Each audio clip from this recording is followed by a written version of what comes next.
Hey, what's going on? Welcome to the Doug Show. Today, we're going to talk about Google updates, a little bit of the history, and we're also going to talk specifically about the helpful content update and some of the product review updates as well. We'll get into details like how long it takes to recover a site, the steps to recover a site, and some other things like what to exactly do after an update and what not to do after an update. Plus, we'll hear a little bit from Olga. So Olga is our expert for today, and she has been impacted by some updates in the past. So I'm excited to hear some of those stories.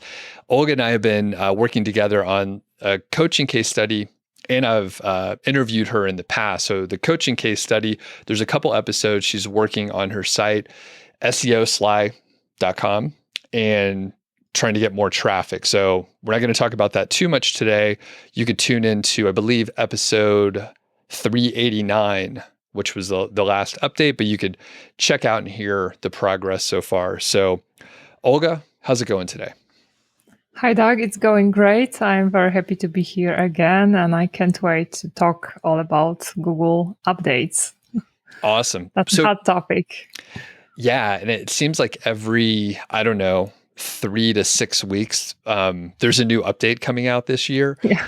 And it's just kind of an active news cycle. But before we get into all that, Olga, I want you to say your last name, but I also want you to give an intro on who you are and what you do and why you're qualified to talk about Google updates. Your name is hard for me to pronounce, so I'll rely on you to help me out. Okay, so my name is Olga Zarr from Ezoic. So I am a technical SEO specialist consultant. I've been in this industry for more than 10 years. Recently, I became like a solo SEO consultant, running a small SEO consultancy with 2 people only for now. So I am very happy to be going on my own. I have experience with working with small, huge enterprise sites, and I've seen a lot of sites being impacted by different Google algorithm changes, updates. So this is what I've been doing for the last 7-8 years, like auditing sites, writing recommendations, working on sites to help them recover or get new traffic. And you kind of specialize in audits, correct? Yes, that's correct. And different types of analyses, including traffic loss analysis as well. Okay, perfect. So if people want to reach out, they can go to your, they can go to your website and, get in touch with you, number one. Sure. But you also have an audit checklist that's like freely available and people can go through it themselves. It's a pretty significant checklist, right? Yeah, that's correct. Okay, cool. So we'll link up to that. And if people want to reach out, they can get to you that way. All right, let's dig in. So number one, you said that you personally have been impacted by some of the algorithm updates. So let's start there. Tell us a little bit about the site or sites and what happened. So I don't even know the story, so I'm excited. That is a very, very long, very old and long story. I learned about SEO in around 2010, around 2011. And this is where I started building sites. I was simply building those sites to put AdSense on them and Amazon affiliate links. And I was following some courses. I think I already mentioned one of those courses was Site Build It. It was like kind of a crash course on keyword research, everything. They were basically teaching you how to create a site that will earn you money. And back then, the methods were, I would say, were simpler, more black hatish kind of. And those sites, I had like one site about, I think, Android apps, Android stuff, Android tips and tricks. Another one I had about some, I think, dieting and something else. I don't remember even because those sites don't exist anymore. But back then, very quickly, after a few months, they were getting a lot of traffic, and I had like some money from them, from Amazon, from AdSense. But all of them, I think, were impacted by Panda, by Penguin, and kind of at some point they lost most of the traffic, and then I kind of lost interest in trying to work on them, because these were my first sites, and if I think about them right now, I would never create something like that. So those weren't like helpful sites. They weren't like high quality sites. I was simply like writing as many pages as I could, and simply like stuffing keywords as much as I could, so that it sounded okay. But yeah, of course, it was like the purpose was simple, to make money back then. Got it. And that was before, if I did the math right, that was before you started working in the SEO industry. Is that right? Yeah. Okay. So I had like no experience. This was like me learning SEO basically. Okay. And what were you doing at the time? Were you like doing marketing stuff? I can't remember your I career was progression. like I graduated from university, and I started to work as a translator, and it kind of, I didn't really like that job, and I was thinking about doing something with computers, because I always loved computers, doing stuff with computers. So when I learned about SEO, I knew that this is probably something I want to be doing. But I thought that, I will do it in a year. I will earn a ton of money. It's like 1 year, 2 years. I will never have to get a job. But like the reality was a bit different. I needed to learn the kind of go through those different problems, and I needed to get a job at the agency, where I basically learned how you do SEO proper way. Right. And like I had to spend 7-8 years like working for someone with someone before I can say that I am really qualified to talk about this and to give advice. Right. Okay, cool. And then how many languages do you speak? I speak Polish. This is my native language, English, and a bit of Spanish, but I haven't used Spanish for a long time, so I don't think I would be able to talk much Gotcha. right So now. you were But doing Polish, English translation? yes, Okay. yes, Got that's it. correct. Cool. Well, we have to get on topic. Otherwise, I'll just start Yeah. randomly asking you questions that don't relate to Google at all or SEO. So let's get into it. So this year, 2022, it feels like we're seeing more algorithm updates, whether it's a pure core update or specific updates around products or helpful content, which we'll talk about in a second. But from your observation, are there more frequent algorithm updates these days, say the last 1 to 2 years versus before that? Yes, I would say definitely. I think 2021 was also like the year where there were a lot of updates. So there was this break, if I remember correctly, that when there was no core update for 9 months. I think it was in 2021. But generally, the last 2 years, I think Google has been working very hard on improving its algorithms, its systems, and to fight spam, to fight very creative SEOs who find different ways of creating content. Now we have AI content creation, so I think Google has a lot of work to do. We have those affiliate sites, like millions of affiliate sites. Some of them, of course, are not like high quality. So yeah, a lot is going on Google sites.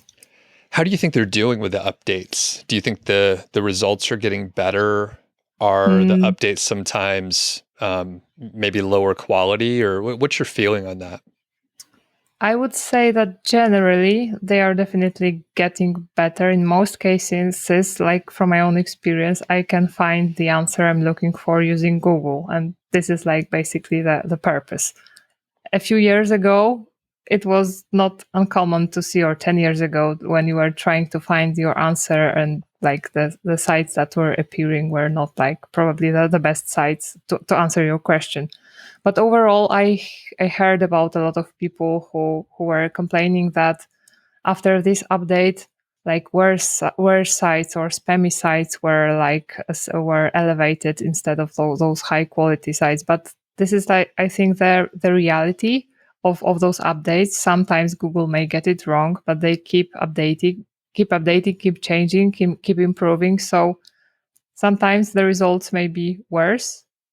Like we had this situation with when last year, where when Google updated how they generate title links, they call it. So at first it was a mess, but they finally fixed that, and I don't think it is a mess anymore. So I think this is the same with those updates. Sometimes they may not work the way they are supposed to work at first, but finally it is better than it was, but it's never perfect. And I think, obviously, Google does treat the updates as an iterative approach. So like they'll roll it out, they'll tweak some things, and it makes you wonder, because I assume they have the source data in the database where they could like test to see what's going to happen. But it seems like maybe they don't test as thoroughly, or maybe it's such a small subset of the data that they really have to roll it out and see what happens.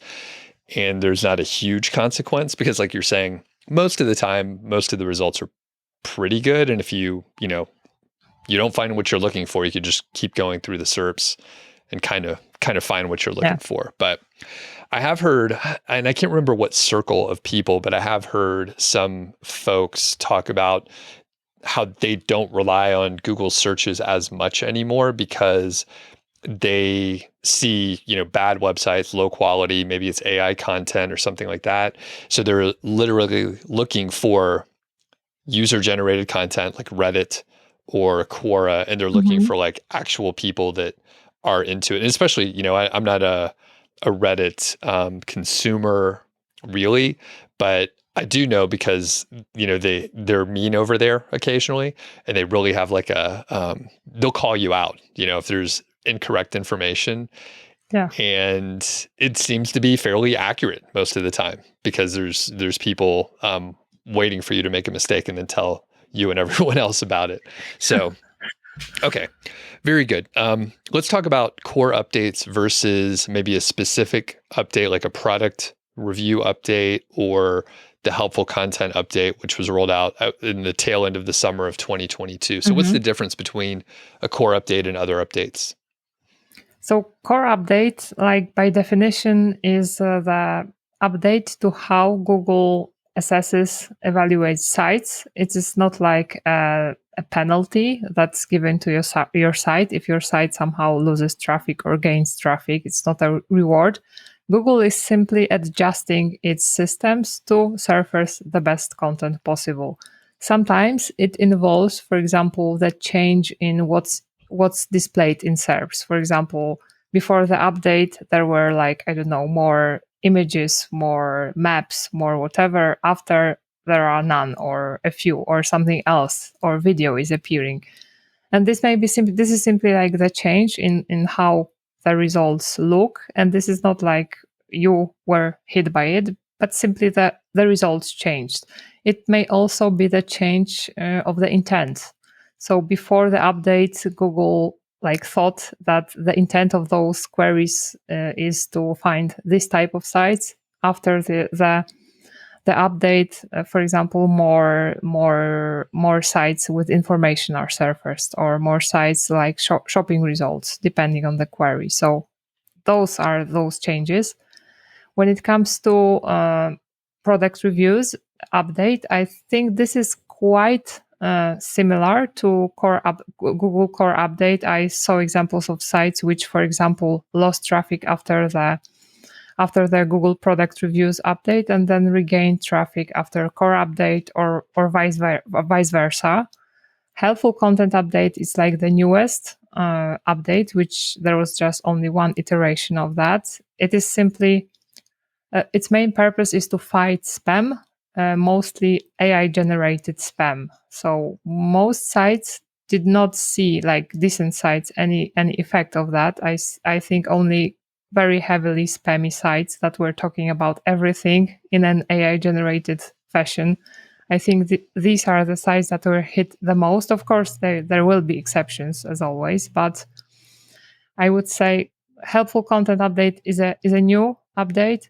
we had already 5, I think, a Google product reviews update. And I forgot to mention that this update is specifically like for sites that review products. We call them affiliate sites. So it mostly affects those types of sites, but also I heard some shopping sites as well, but generally those types of sites. And I think Google product reviews update is only for English results, if I remember correctly.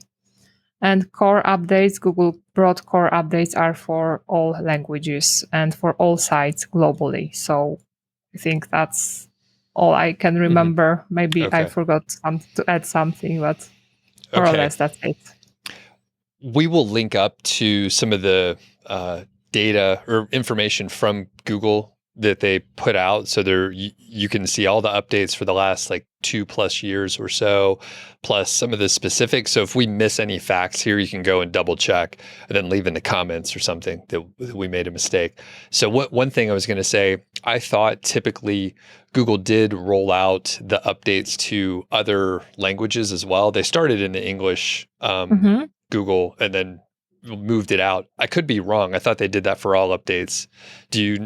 You mentioned they only do the product update for English. For product reviews, it's only for English, but because I even have the timeline, and it says that says that this update applies only to English language product reviews. Yeah.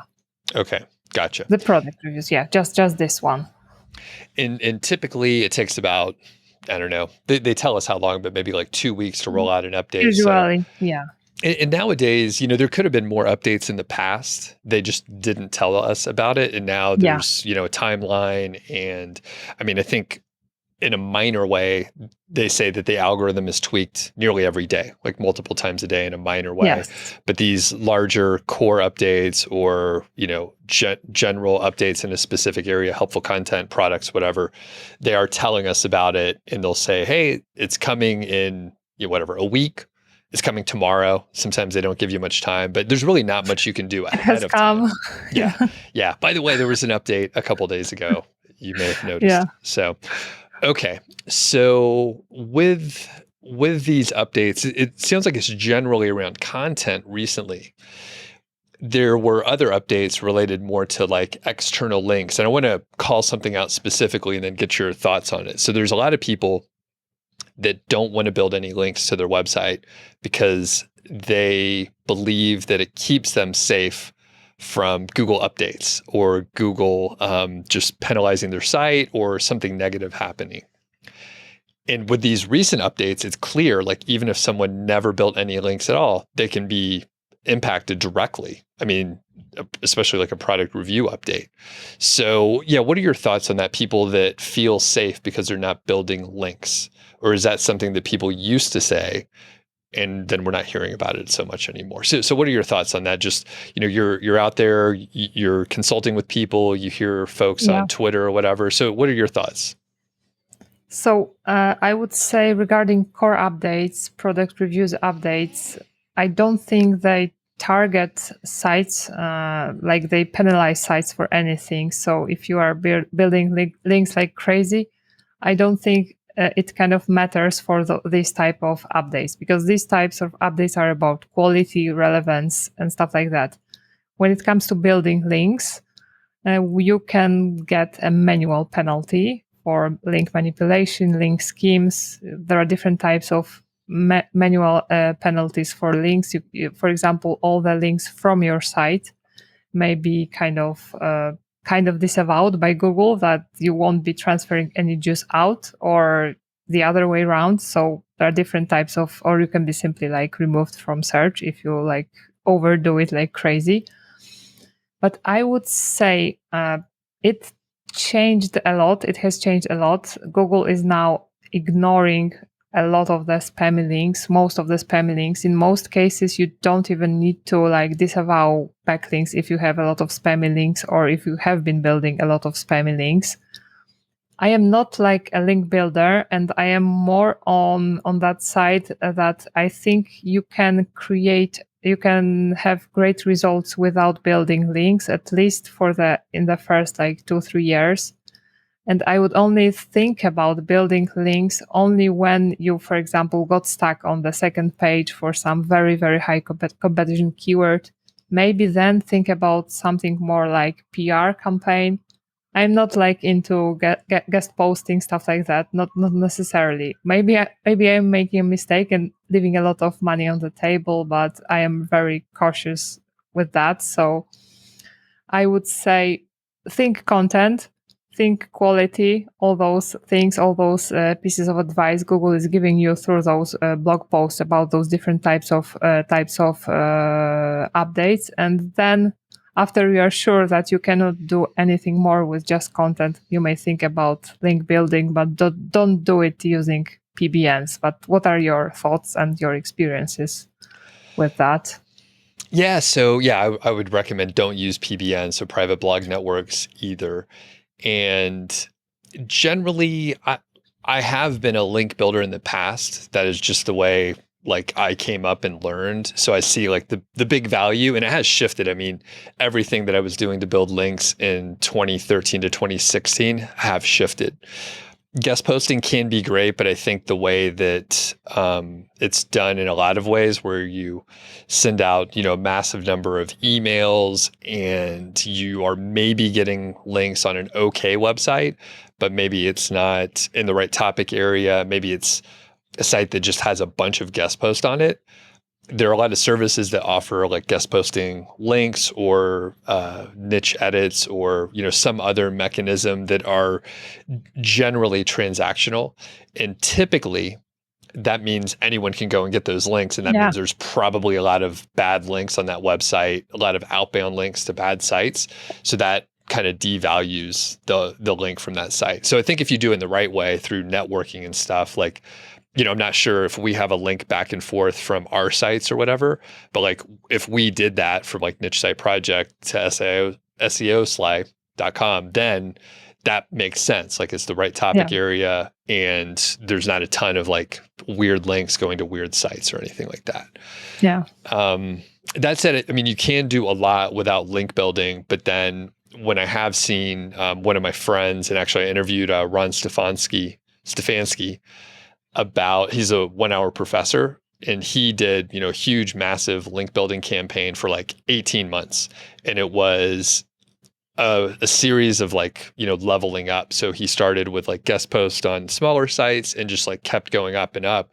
And I think he took his domain rating from Ahrefs from maybe like 48 to like low 70s, like very high. And his traffic, I mean, it took like a year plus, but his traffic, it was like 10x or something like that. It was a tremendous amount of work, huge amount of capital. He, worked with a team and did a lot of work. And I mean, it paid off at the end, but it's almost unsustainable. Like I wouldn't want to do that. I mean, at first I was thinking, oh yeah, I may check this out. And then I saw how much work he was doing, and I thought, oh, well, I don't want to do that. So I know it can pay off if you get high quality links. And he was, going to very good sites, software companies, sites that had awesome blogs that they wouldn't take just a random person. He had to come in with a good pitch, really high quality content, and he would have, references of other places that he guest posted, so they saw the quality of what he was doing. So it can work, ton of work though. It could be effective, but it's just a lot of time and resources. So, and regarding backlinks, once you get to that first page of Google or first position on or top 3, usually you will be getting backlinks naturally. So this is like there is this phase when you don't have traffic, don't have links, but once you somehow get to the first page, you start getting links, and kind of the snowball effect sometimes can just happen on its own. For my own website, SEO Sly, I haven't built any links. Maybe that's a mistake, but I kind of didn't have time, didn't have the motivation to do that. I just simply focused on creating content. So far, it's been working out. We'll see. If I get stuck in a year or 2, maybe I will change my mind. But yeah, well, in one thing, and then we'll move from the link building and start talking about the steps to take after an algorithm update if you're impacted. But you're doing podcast interviews, you're potentially speaking at places, like you can strategically mention things so that you get links from podcast sites and other places where it's like perfectly relevant, and kind of go at it sideways. And at the point where, like you said, where you are ranking for stuff, people will link to you because they're looking for a reference and all that. So, okay. Let's say you hear of an algorithm update coming around, or maybe the ones that just happened, and you're wondering, number one, how long does it take to recover? So we'll hit these kind of, step by step. How long does it take to recover from, say, a core algorithm update? So usually, I think this is even the advice Google is giving. Usually you won't see like huge improvement until another core update happens. Sometimes it takes 2 or 3 Google core updates before you see improvements, assuming that you like invest time in improving your quality, improving your content, and so on. But of course, there are cases when sometimes the site loses traffic, does nothing, and then regains traffic after another core update. But usually, another core update has to happen. Okay, so people can refer to the timeline and see how often the core updates come, which is kind of in a regular schedule, but it used to be maybe like once a year, but now it seems like maybe 2 to 4 per year, something like that. Yeah. Okay. I think we had 2 this year, May, September, and the previous one was in December 2021. So yeah, 2 so far. Maybe there will be another one in December. Okay. So a few months to maybe, a year plus, or never, right? So Yeah. you don't know. You won't know until you give it a shot. Okay. And then what are some things that people can do to figure out if their traffic or ranking issue is related to a core update or something separate? So first of all, I would the first thing I usually do is check Google Search Console, what's happening there. Google Search Console usually shows you like the organic traffic, and there won't be like a problem with, for example, the way it measures. But Google Search Console. Another thing, go to Google Analytics and see the traffic trajectory for Google and for Bing. If there is a drop in both, usually it means that like there is a different reason, because there is a little chance that you lost both in Bing and Google. So I think that's an easy way to figure out if it's Google, if it's not Google. Cool. All right. That's a good one. I've never heard that one about Bing versus Google. So yeah, you can like 99% it will give you the correct answer. Okay, that's awesome.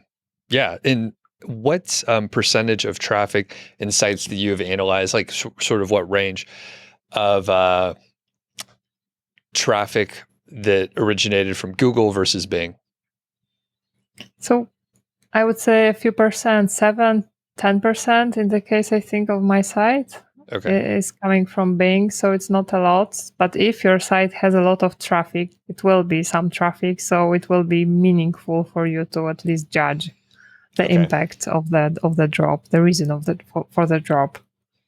When you look at the Search Console, what are you looking for there? There's a lot of different sections. So where do people go in the Search Console to see if they're impacted?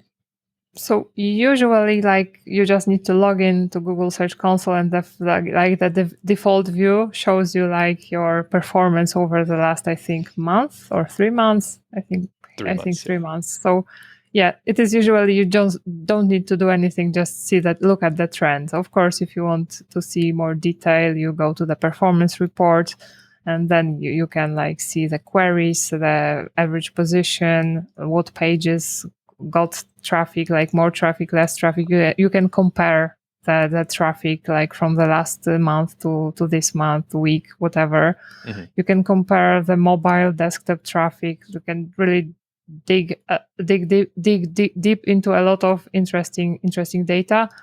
One thing to keep in mind, if you have traffic from Google Discover, you will also see the Discover report in GSC. And it's important to note that Google core updates can also impact Google Discover traffic. So Okay, you cool. may, yeah. And what one note, especially if someone maybe like just purchased a site or just acquired it in some way, and they're not sure about the seasonality. One good thing to do instead of comparing like this 3 months to the last 3 months Yeah, is like this sure. 3 months to the Year over previous year. year. Yeah, and Yeah, then sure. you remove the seasonality potential. Yeah. You would know Great point. if you've had the site. Yeah. Okay, cool. So that's how you could check. Bing versus Google and Google Analytics sounds like the really sort of ninja way to figure it out. Okay, so before we talk about the steps to recover, what things do people do that they shouldn't do? So what should you avoid after an algorithm update and maybe you confirmed or didn't confirm that you were impacted? But yeah, what are things that people do that they should calm down and not do? Yeah, they are usually too reactive. So, for example, the update starts rolling out. They see like the first day, and they see like some traffic dropped. So they instantly start to shift things, change things, remove content, redirect content, change text, change headings, whatever. They try to like save the situation. And usually, there are. It is quite often it happens that you start losing, and then, for example, you lose, and on the like fourth, fifth day, you may regain all the traffic, or by the end of the update, you may regain the traffic, or it's you need to wait until the update is fully rolled out, and then I think some time has to pass, and then you can kind of try to think about ways to remedy that situation.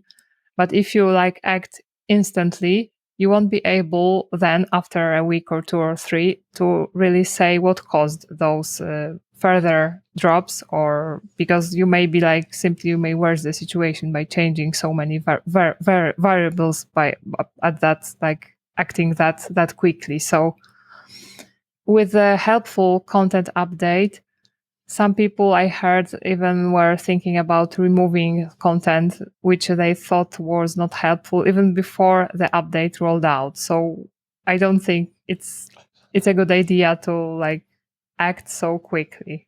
Just Okay. regroup, stop, rethink, analyze, wait. Okay. And I'll pick on one of my friends, Alex Cooper at WP Eagle. So one of his sites was impacted by one of the updates, and traffic dropped by, I'm going to make up percentages. It dropped by like 80% or so. And he was thinking, all right, I'm just going to work on a different site. I'll see what happens. And then we got the announcement for the helpful content update. Traffic went back up on his site, and he did a short video. Did you see the video, Olga? No, I didn't. Okay. This one, no. Yeah. So he did a short video, and he was like, it's like, great news. The site recovered. The latest update helped my site. Traffic's up by, whatever, 90%. Like it's back where it was, maybe even higher. And he was like, this is fantastic. And he showed the graph. And then the next day he had to retract the video. I think it's still out there, but he said, I made a mistake.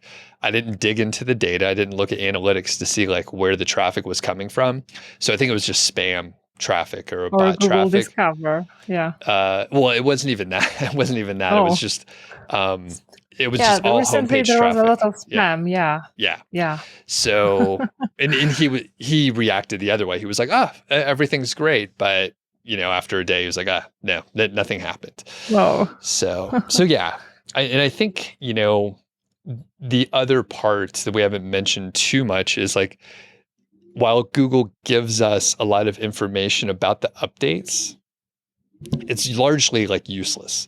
It's like write helpful content,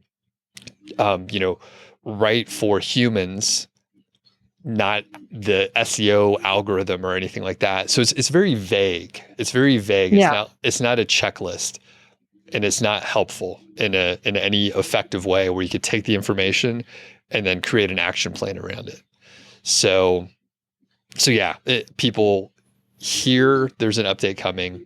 They maybe listen to people that don't know what they're talking about. Because I think most SEOs at this point, they're like, we have to wait and see. Like, it'll be months before we can give you any sort of like analysis on what happened. Yeah. And there's not that many people that have enough data to actually like draw a conclusion or provide any like insight. So any thoughts on that?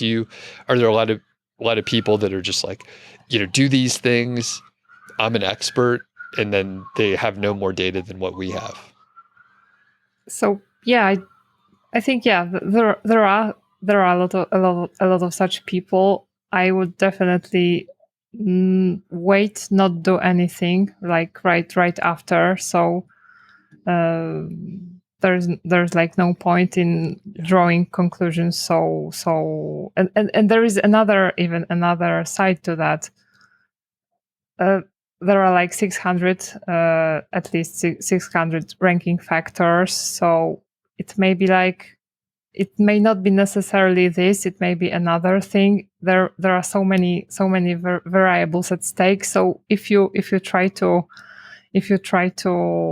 like do those optimizations too fast, or act like on the basis of some video, like someone said this works, it may work for him, because for him the weight of that ranking factor may be different. For you it may be like none to zero. Like we had like this speed, for example, Core Web Vitals speed update, those more technical updates you mentioned at the start, HTTPS updates, they were very vocal. Google was talking about them a ton, giving a lot of advice, but again, the results of them, the effect wasn't like that huge, at least in my experience, and I think in the experience of many SEOs as well, especially this Core Web Vitals update. Right. Okay. So people should wait for a little while. Definitely wait until the update is complete so you could actually see. So let's say Google tells us it'll take 2 weeks to roll out. We hit the 2-week period. How long should a person wait before making any decisions? I would say wait at least another 2-3 weeks.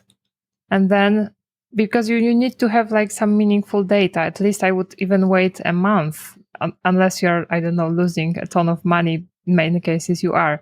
But I would like to say at least like a week, 2 weeks, 4 weeks data after the update versus before, to have to be able to do some comparison, to really see what pages lost traffic. Because sometimes you lose a lot of traffic, but for example, your conversions do not really change because you lost the traffic that wasn't converting, that wasn't giving you any value. And I had a similar situation at the agency where I worked. So it was like a huge international brand. They lost, I don't know, 30-40% of traffic after one of those updates. But their sales, I think, even went up. So they basically lost like traffic that was worth nothing to them. So in some cases, it's even okay to lose traffic because, Makes sense. So 2 weeks to a month or so just to see how things settle out. Now, one thing I want to challenge, and I think you'll probably agree. So you're saying don't take any drastic actions. I think people may take that and they don't change a fucking thing on they don't do anything. They stop doing anything. I think if you had an ongoing activity where you were improving content anyway, let's say you have a VA who's going through and they're like constantly checking to see if there's, better information, there's more, products they can add, and they're improving content. So I think that is okay to continue doing through an update, after an update. Like if you're doing something positive to make it better, I think that's all right. So what do you think? Yeah, definitely. All those things you are doing, you should be doing. You shouldn't be like trying to quickly remedy the situation. But those things, keep doing them and wait until another update happens. Okay. And if you decide to do something drastic, really make an informed decision, really analyze the data, the pages that lost, You can, for example, check what pages are now ranking on above you, and you can compare their content, how they are better, how they are different. Maybe the intent is shifted, and maybe you just need to rewrite your article so that it now better serves this intent. Maybe you should extend this article. So just keep an eye on what's changed and what's already ranking. This is, I think, a very important thing to do in those post core update analysis, drop Okay, analysis. perfect. So now we're getting into the steps. So number one, core update rolls out. Don't do anything crazy, and try to observe. Wait until the update is finished. Continue to observe. If you're improving content or doing something positive on an ongoing basis, do that. And then you mentioned you can do some analysis on the SERPs to see, who moved ahead of you. So yeah, what happens next? So you do that analysis. Is there a specific way to approach it? How do you know which keywords to look at and that sort of thing? Because conceivably someone is ranking for hundreds or tens of thousands of keywords. So how do they even figure out like how to prioritize where to look? So usually the way I do it, I check what pages lost the most traffic. Usually it is like a few pages that were, because it is like usually this rule that a few pages of your blog, of your site, bring you most traffic, and if some of them loses, then you lose like 50% of traffic. Of course, it's not always, but it's often the case. So check what's actually lost traffic. Then you can use GSC. In GSC you simply check what keywords you were ranking for, what keywords were bringing you the most clicks, the most impressions. You can check what changed. Then you can, for example, use Ahrefs, or you can simply just type those queries into Google and see what's ranking, or you can use Ahrefs or SEMrush, which will show you like the historic data, the movements for a given query. You can use their data as well to see like the traffic potential of those keywords, but you will probably be able to kind of estimate that based on the traffic you had from that keyword. But of course, data in GSC is not complete. That's also something to note. It's not showing you like all the data, all the clicks. Sometimes you see that you have a lot of clicks, but you don't have those clicks attached to a query, to a specific query. Sometimes like those things happen in GSC, it's normal. So analyze what's ranking, use Ahrefs, SEMrush, and see how those sites are better, how they are different. Maybe before the core update, different set of websites was ranking, which were serving like different purpose. This is an important thing to note, whether the intent, like the SERP itself, changed. And if it changed, you need to adapt if you want to get back there.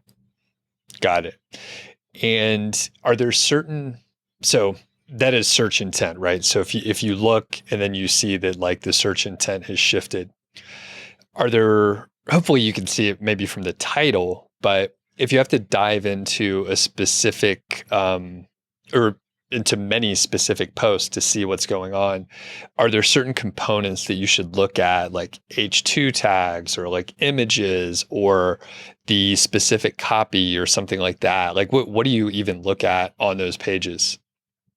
So I read through top 3 articles.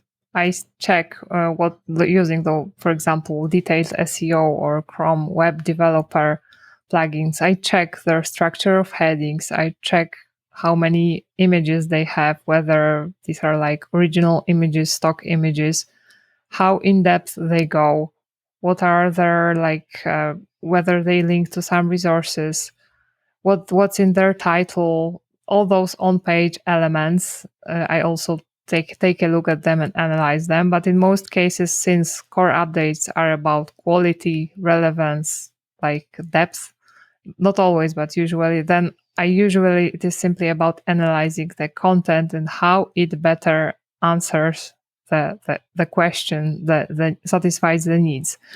And we are now going into the territory of Google quality raters guidelines. You need to become this rater in that situation and try to like evaluate how they are better, what they're doing better. It's a good idea to go through Google Quality Raters guidelines. It is a long read, I think more than 189 pages or even more.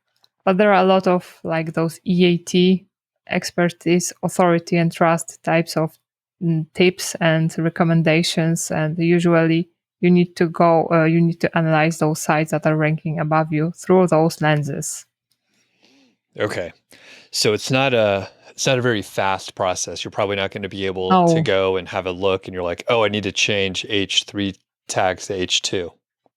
in most cases, no. Okay. But sometimes it isn't just enough to change one thing and you go up to position one. It happens, but in most cases, if it is a change after a core update, I think more thorough analysis is required. Is there a strategy to sort of test like which thing was causing the issue? So maybe you do some analysis, you spend several hours, your whole weekend reading the rater guidelines, and then you're analyzing your competition, and maybe you've narrowed it down to like 3 things that could be it, but you're not really sure. And you have a lot of content on your site, so you're thinking, I'm not really sure if I want to do all 3 of these things on all the content. How can someone test it and kind of understand, knowing that our feedback loop is core update to core update? So it could be, months before that component is changed again. So how can we even test this? Are we just blindly changing things that we think maybe would help? I'm not sure if we can because testing in that case is difficult because there are other things happening, other factors, and you may never say like 100% that this was what caused this. This is like just an estimation. But I think the safest but the manual way to do it is to simply go through, because Google is giving us maybe vague but some information in those blog posts about core updates, about product reviews updates, helpful content update. But especially in this post about core updates, they are giving like a list of questions you should ask yourself when evaluating content. Sometimes it is a good idea to go through those questions, and sometimes you can easily find that, okay, this site, they are, for example, they have authors that have more authority, that have some real credentials. This is like becoming especially important in those YMYL types of sites, topics. Like we had this medic update. So this is when this the shift was the sites that were claiming to know something about health matters, that were giving advice on health issues, but were not real authorities, were not doctors, like lost a ton of traffic then, because this was this type of one of those factors that were taken into account in that type of update. This was a core update. Yeah, it was a core update. So maybe this list may seem vague, but I would still recommend going through those questions. I'm not sure if you probably know those questions. Like, for example, one of those questions is, does the content provide original information, research, or analysis? So are you simply like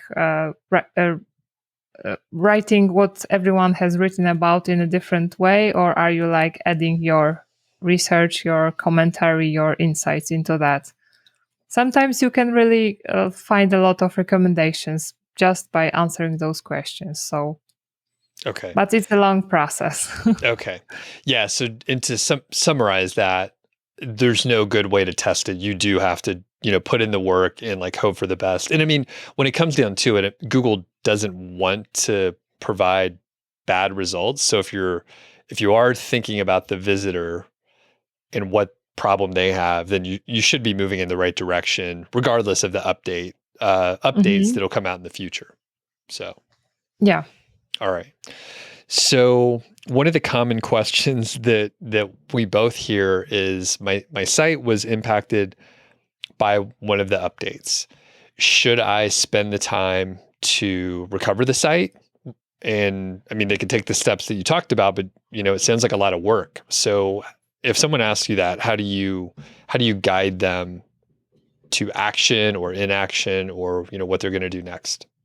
So first, I like to take a look at their site if I can, to kind of, because sometimes some people that come to me with this type of questions, they have like super spammy sites that are worth like nothing, and I wouldn't spend time saving that super spammy site with content like automatically generated by AI.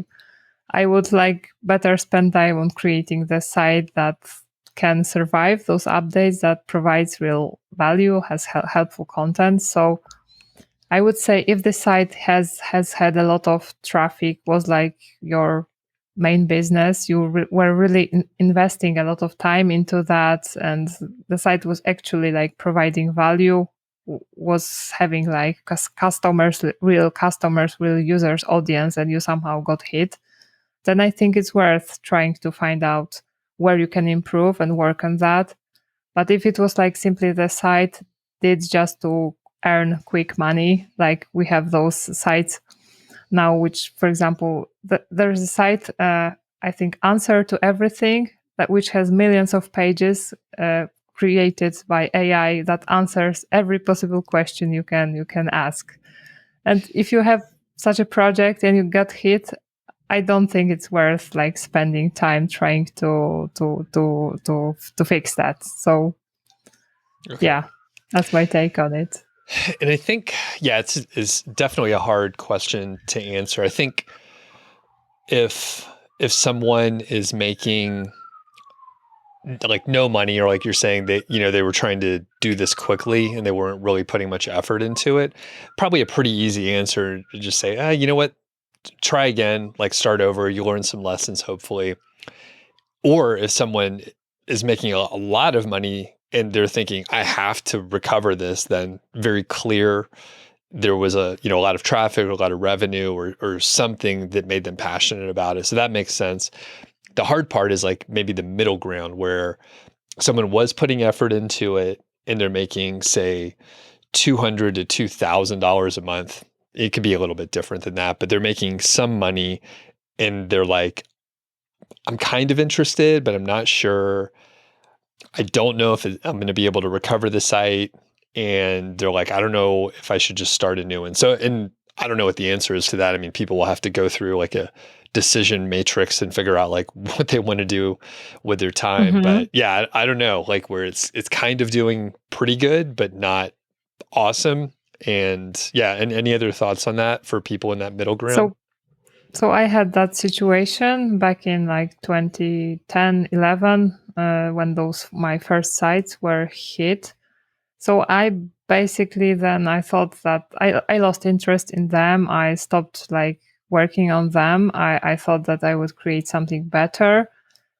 And those sites were running. I think one of them was running for 5 or 7 more years and was still bringing me some money. But I simply thought that there is no use. I want to create something better. So I would say if you're like kind of hesitating, you're not sure if this is something you want to invest your time, I would think about buying or building a new site that you will be passionate about and that you maybe will create in a more heart aligned way, depending on, of course, the topic and right.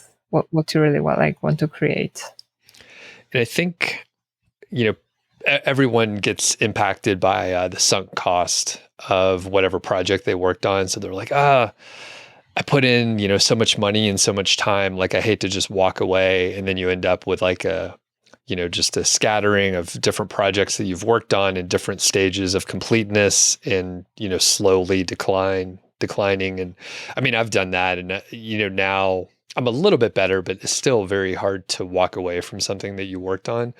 But, I'll just stop working on a project and I'll end up with more free time. And it's hard to do, but you like when you have the free time and you're like, oh, there was a big opportunity cost in spending, even a small amount of time, but you're still thinking about an old project. So if you can just drop it and move on to something better, like you'll probably have more energy to work on whatever the new project is. So Yes, okay. and usually new opportunities will appear once you kind of let those old things go. Yeah.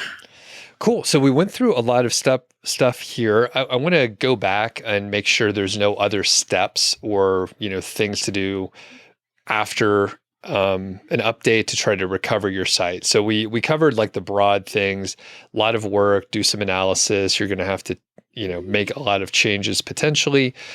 Anything else that you should do, maybe to see if it's like working or if it's effective or anything like that? I would recommend, depending on, no matter whether you've been impacted negatively, positively, or you haven't been impacted, I would still always make sure that you are really have the SEO fundamentals, basics, SEO basics right on your site. Because I audit a lot of sites, and very, very often in most of them, I see like fundamentals are not right. And even with just correcting those fundamental SEO rules mistakes, the sites usually can gain a lot even without a core update happening. So there is a lot of room for improvement in that respect, almost always. Unless you're an SEO, most sites will have such areas that can be improved. Cool. All right. Well, any other broad thoughts around core updates or, oh, you know what? I'll ask this question, even though it's a tough one to answer. Is there a way for people to stay, totally safe from core updates or any algorithm update, whether it's helpful content, a product review, whatever? Can people like just not be impacted by these updates? I would say that's not possible. Any site can be impacted. You can, of course, try to do your best and stay compliant with Google guidelines. Do not do anything like super mischievous. But one thing you can do is you can diversify your traffic. So of course you have traffic from Google, which can be impacted, but it's, I think, at the same time important to, for example, build your list of subscribers, build your list of subscribers on YouTube, newsletter, YouTube, other channels. So in case something happens, you still have those people who will be like listening to you. You can, if you have this audience, you can create a new site and announce the new site to them. Or so I would say different channels, and if you have time, a few sites. So if something happens to one site, you have like another site that can still continue. It's like having only job as your only income. The job can finish like a core update, and you can maybe like lost with nothing. But if you have like this stream of income, that, then you are like more secure. Okay. Perfect. Yeah. I don't know if a way to not get impacted by a core update except not have a website. That's the only way. I think it'd be funny if somehow like one of Google's sites or properties got impacted by one of the updates, and they were like, "Oh yeah, we're going to change that and make sure our site comes through." I don't know what that would be, but that would be pretty funny. So yeah, I would have to. Yeah, that would be interesting. I would like to see like maybe somewhere, because like Google, people from Google claim that they don't have like any possibility of changing the results, like switching things manually. But who knows? yeah, who knows? All right, cool. Well, this has been very informative. If people have questions, if you're on the podcast side, you could shoot me an email, feedback@doug.show, or you could, reach out to Olga directly. If you're over on the YouTube side, you could ask in the comments there. I know you'll probably be looking at comments over on YouTube, right, Olga? Yeah. All right, cool. I will. And where can people find you? Where should they go? So I think the best place is my website, seoslide.com. I'm also quite active on Twitter, which is @Olga Zarr. You probably won't be able to write that down, but Doug will take care of that in the notes. Or I'm also on LinkedIn, so you can add me on LinkedIn as well. All right. Awesome. Well, we'll catch up soon. And yeah, thanks again. Thank you. Thank you very much for having me.